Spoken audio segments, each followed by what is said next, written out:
Alléluia, gloire à Dieu, nous bénissons le Seigneur pour le souffle de vie qu'il ne cesse de nous accorder en ce jour. Bienvenue à une minute de prière de ce samedi 17 mai 2025. Aujourd'hui, le Seigneur a mis en mon cœur le désir de partager avec vous ce passage de Romains chapitre 1, les versets 14 et 15 que je lis au nom de notre Seigneur Jésus-Christ. Je me dois aux Grecs et aux barbares, aux savants et aux ignorants. Ainsi, j'ai un vif désir de vous annoncer aussi l'évangile à vous qui êtes à Rome. Alléluia. Parole de l'apôtre Paul. Le Seigneur voudrait avant toute autre chose détacher nos regards de nous-mêmes et les fixer sur le monde. Parce que Dieu veut gagner le monde.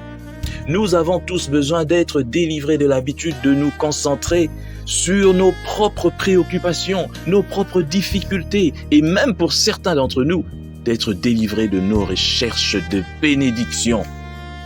Plutôt que de se concentrer sur l'essentiel, nous perdons le temps sur ce qui n'est pas essentiel. Mais vous me direz, ce qui est essentiel, c'est ce qui est d'abord pour moi. Et moi, je vous répondrai que ce n'est pas ça. Cherchez d'abord le royaume des cieux et la justice. Et toutes les autres choses vous seront données par-dessus tout. Mais pour y arriver, il faut avoir la foi, la vraie foi en Dieu.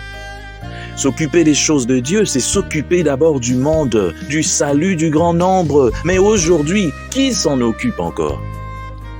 Un pasteur, il te dira, moi j'ai déjà une grande église, j'ai déjà beaucoup de fidèles, je dois m'en occuper. Non, pasteur. Si tu as pris des gens dans le monde pour les emmener à l'église, et je pense que c'est le cas, parce qu'aujourd'hui les églises sont remplies des gens qui ont quitté d'autres églises, qui viennent se chercher, d'autres viennent chercher ce qu'eux-mêmes savent. Mais ton travail, comme le travail de tout chrétien, c'est de vider le monde. Mais est-ce qu'aujourd'hui, toi, dans ton ministère, tu continues encore à vider le monde? Ou bien tu es devenu celui qui envoie les gens dans le monde? Tu envoies les gens dans le monde parce que toi-même, peut-être, tu n'es pas encore converti. Dieu nous a envoyés dans le monde pour faire des disciples.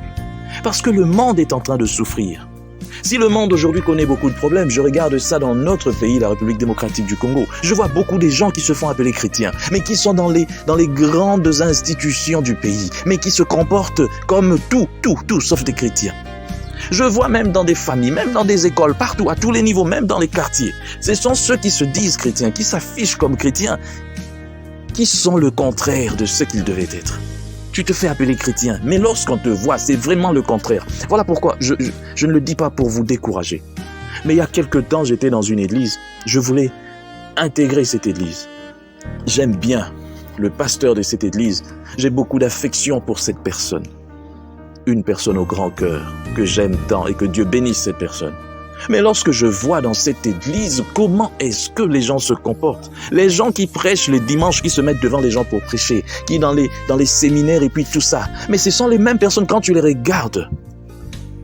Des gens qui ont la méchanceté dans le cœur. Des gens qui ne cessent de parler des autres. Le songi, tout ça. Mais comment veux-tu, toi, qui parle mal des gens, prêcher les gens pour se convertir? Tu es un aventurier, une aventurière. Mais on te laisse prêcher, tu montes là devant. On te met sur les affiches. Mais tu n'as même pas encore gagné le combat contre ton propre corps, contre ton propre homme intérieur. C'est malheureux. Commence d'abord toi par être sauvé par Christ avant de sauver les autres. Tu veux donner aux gens la révélation, tu vois des choses, tu fais ceci, mais tu n'as jamais donné ta vie à Christ. Tu n'es pas converti. C'est pas normal. Que Dieu bénisse cette parole. Il bénisse tous qui m'ont suivi. Que cette parole atteigne les extrémités de la terre. Et que Dieu nous fasse la grâce d'emmener beaucoup de gens à lui. Parce que le monde est en train de sombrer. Au nom puissant du Seigneur Jésus-Christ. Amen. Bonne journée, bon week-end à tous.